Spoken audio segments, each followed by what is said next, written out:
Ayun po mga amigo, papunta na po kami sa immigration. Ay. Para sa bahan. Diyos ko po. Grabe ang kaba ko. Kabado. Kinabahan ako eh. Chamamer, entra the avion. Yeah. Pasok sa avion. Dagan na, Equatorial Guinea!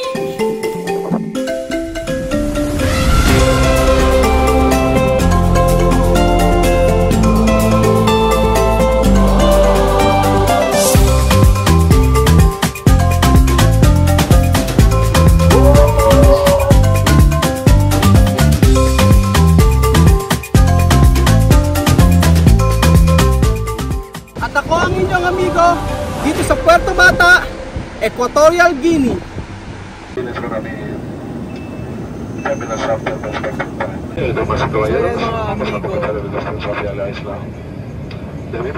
Baba na po ang aeroplano. At ito na po ang pinaka-iintay namin. Ang makarating sa Malabo. So ito yung aming pinaka-iintay, makarating sa Malabo City. Tingnan natin po noong mangyayari sa immigration.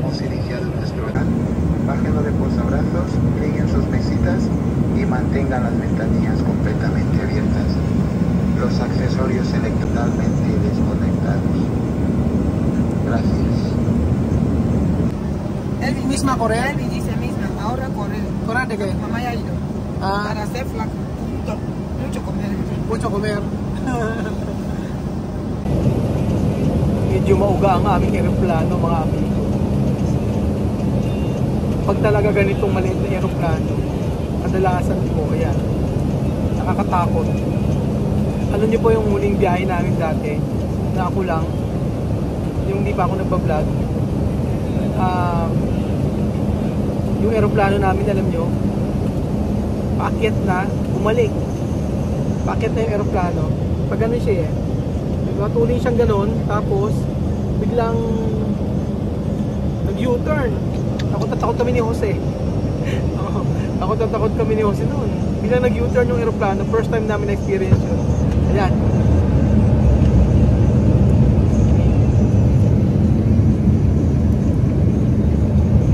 Bababa na po kami mga amigo. Anong bababa?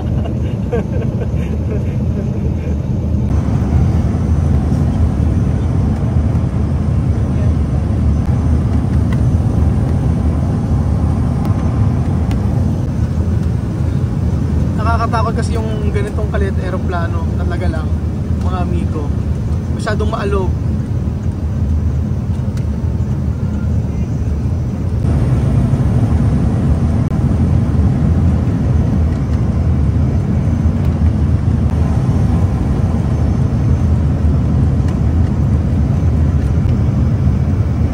So yan mga amigo, nandito po kami sa Malabo City.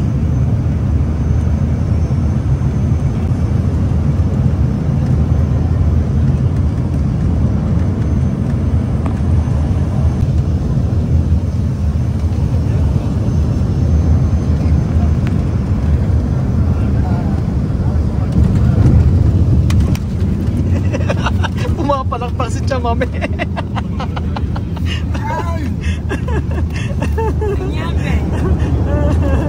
Pumapalakpak.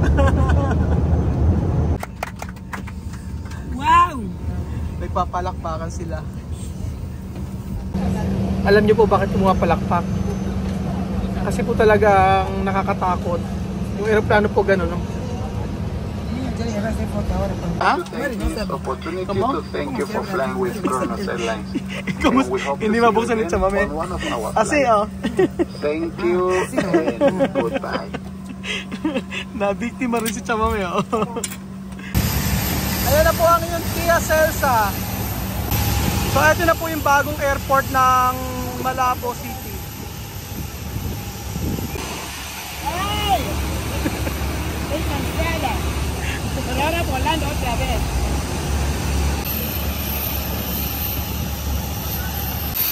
Aquí estamos en el aeropuerto de Malabo. Parece Hi. Hi. Ay. Maleta de chamame, oh. Vamos. Iniiwanan na chamame bag niya. No, tú coger mismo esto. Oh.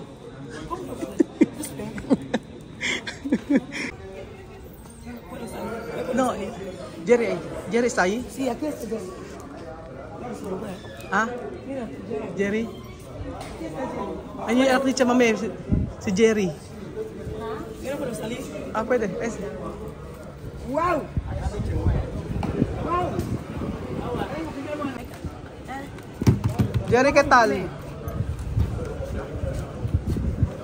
¿Cómo estamos? Bien. Ito si Jerry. Ang ganda na ngayon ng airport namin sa dito. Airport sa Malabo. ¿Cuántos años tú no has visto tu mamá? 5 años. ¿Tu mujer? ¿Cómo se llama tu mujer? Mirza. ¿Ah? Mirza. Mirza. ¿Nieto? Así, niño de Jerry. ¿Cómo se llama? Jemil. Jemil. ¿Qué tal? Como Jerry, niño, así. Jemil. Igual. Mira el tío. Hola. Apo ni chamame. So dito ang arrival. And then doon ang departure. Sobrang ganda ng airport ngayon. Wala akong masabi. Esto nuevo. Nuevo aeropuerto. Nyenyang. Ayan. May dala-dalang yuka si chamame.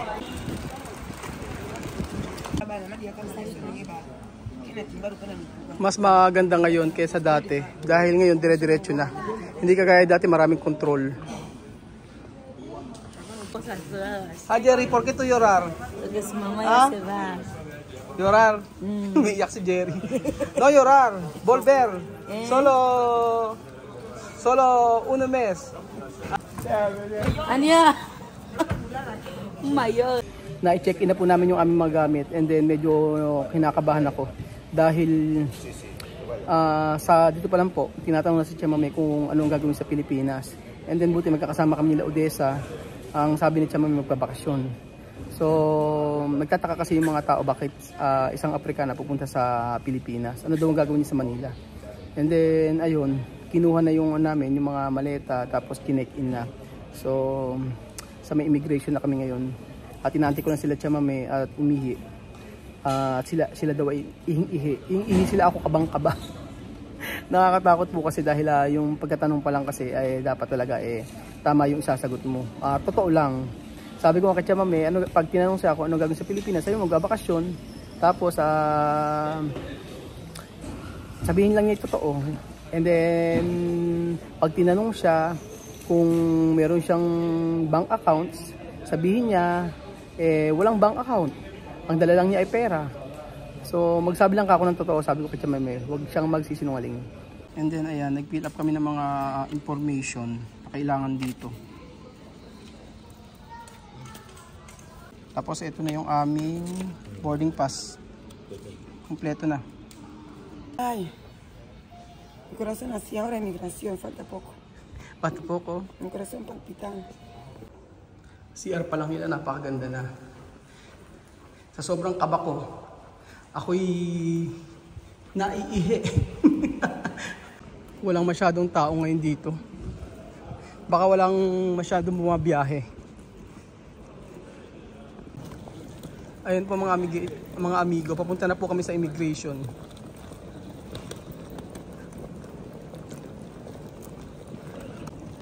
Kita nyo naman po ang suot ni Chamame.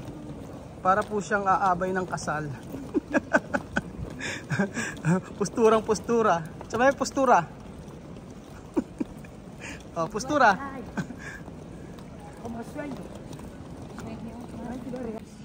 Ayan po ang aming mga papeles. Meron kasing nag-aasikaso sa amin. Meron nag-aasikaso ng mga papel namin.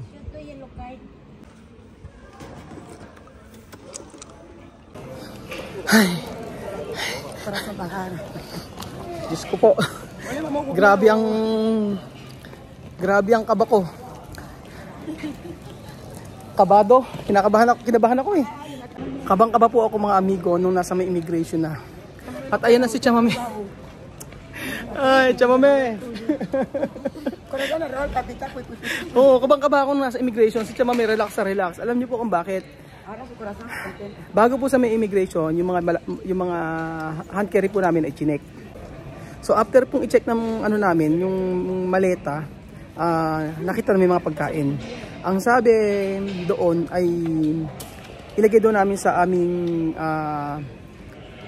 i-ano doon namin, i-check in doon namin. Sabi namin, pagkain namin yan, kaunti lang naman, sabi ko sa kanya. Chamamer, entra the avion! Yeah! Pasok sa avion! Vamos! Ay, mabuhay Pilipinas! Ano sa tiyo po no plantan? So ayan po mga amigo, papasok na po kami sa eroplano. Ethiopian Airlines. Magkita-kita po tayo sa Pilipinas. Ayan po mga amigo. At delante. So ayan po mga amigo. Nandito na. Ayan po mga amigo, nandito na po kami at nakaupo. At sigurado mahabang biyahe po ito. So itutuloy ko po ang kwento. Kukwento ko ang nangyari po. Nung nasa may immigration na po kami, bago po mag-immigration, may nangharang na po sa amin. Si Chamame po ang unang hinarang. Diba? Si Chamame ang unang hinarang. Pumasok sa may kwarto. Oo. Esto, cabeza, no? No, aquí. Okay. No, aquí. Pumasok po siya sa pinagpasok po siya sa isang room. So, naisip ko na kung may mag-i-interrogate kay Chamame. So, pamaya-maya, inaantay namin ni Odessa. Pag si Chamame lumabas.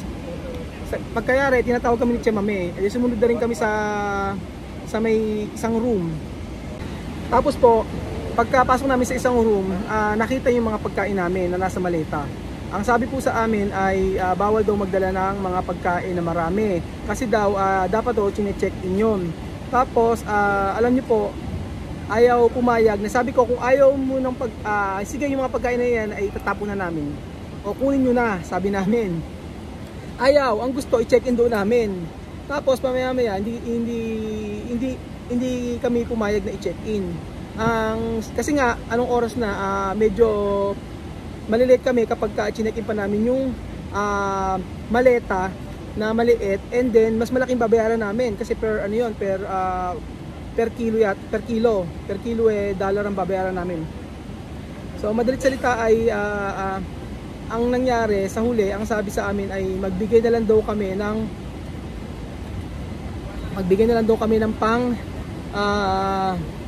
pang-cook. O di ba? Aabalahin kami, pang-cook lang pala ang kailangan. And then nagkataon wala kaming barya.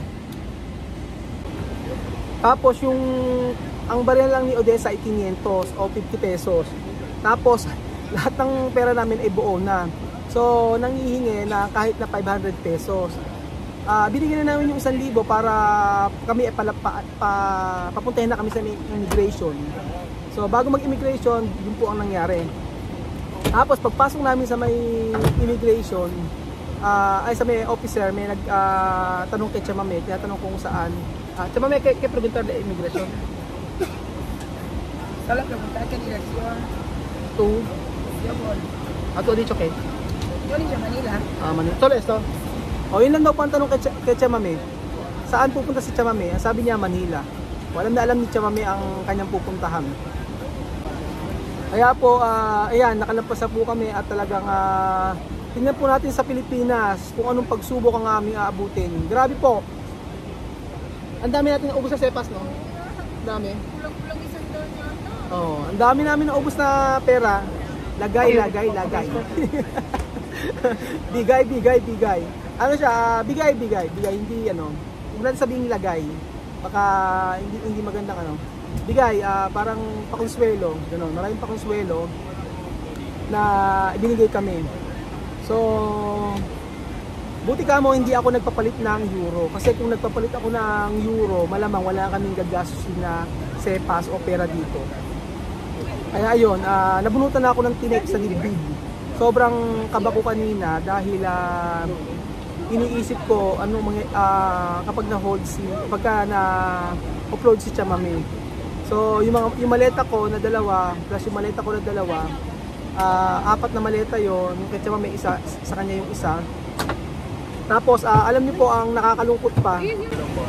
Yun po ang nakakalungkot po, yung dala po namin na panggawa ng pambota ay hindi po pinayagan. Hindi pinayagan na ipalusot. Ang sabi ay kakatas daw. So wala kaming choice kung hindi iwanan namin yung pambota, yung palmiste. Pero sabi ni Chamame, pinaglalaban pa niya, sabi niya hindi naman kakatas yan kasi puro ano lang yan. Puro walang ano, hindi niya nilagyan ng tubig. Yun, tsaka tinanggal niya yung mga buto. So ayun po mga amigo, ang aming grabe yung kaba ko talaga mula sa Puerto Bata pa, tapos dito sa Malabo City. Ilan linggo po akong hindi nakakatulog talaga dahil sa iniisip ko na kasama natin si Chamame. Si Chamame relax sa relax, ako ang ninenervyos. Mamay komprobar. Mira, ahora tiempo de guardar. El último acorde. Sharon. Sharon.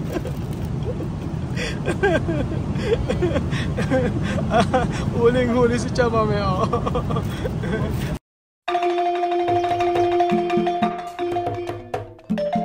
Na-appreciate ko yung paano sila nagdadasal.